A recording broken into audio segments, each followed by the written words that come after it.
G'day guys, it's me again. We're on our way to the Awaba mountain bike training ground.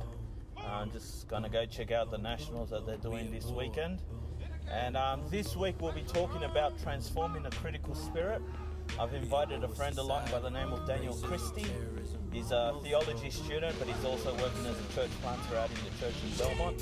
So I hope you guys can enjoy his testimony that he has to share regarding transforming a critical spirit. Take care guys, God bless, and we'll see you around.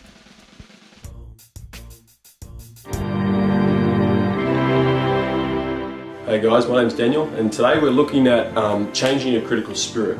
I remember when I was a teenager in high school, and I was about 15 years old, and I'd just become a Christian. And I remember there was this one guy at school, you can probably relate to this, and he was just being really mean to me for no reason. You know, I was in class and he just called me names, and I did nothing wrong to this guy. And it was at this time that I had a bit of a reputation with my friends as, well, let's just say I could be a bit violent. I didn't take much bullying.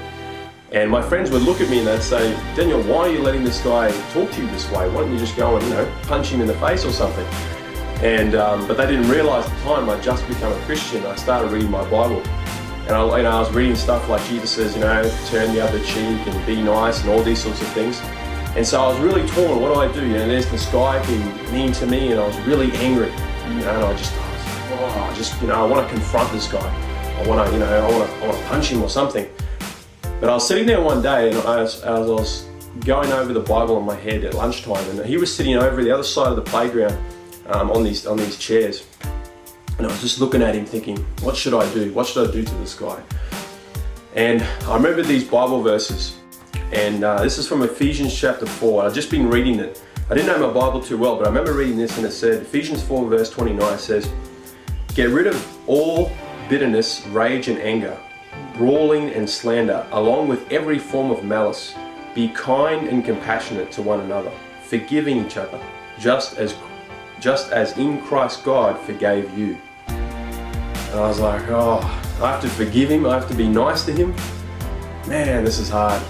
I didn't want to, I didn't feel like being nice to him, but I thought, if God is true and what he says is true, well, I'm going to do what he says. So I got up, and even though I was so angry, I walked over to this guy. He was sitting by himself eating lunch.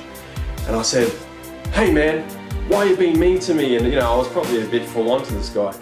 And I said, what are you doing? Why are you being mean to me? I don't even know you. I haven't done anything wrong to you.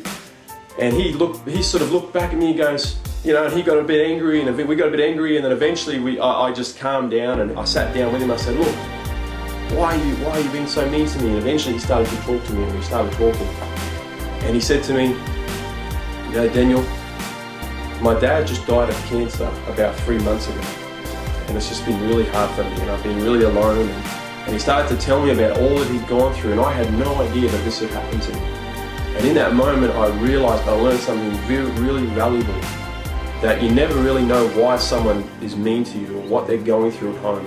And me and him became friends after that, and ever since that time when people are mean to me, and it's not easy because we get angry, but it's always good to remember the words of Jesus, that Jesus looked beyond the person and he saw the person behind, he saw what was going on in their life. And so one of the challenges that Jesus puts forward to us is that he wants us to have a change of spirit, not to look at people like the world looks at people, but to look at people like Jesus looked at people, and to forgive and not to judge.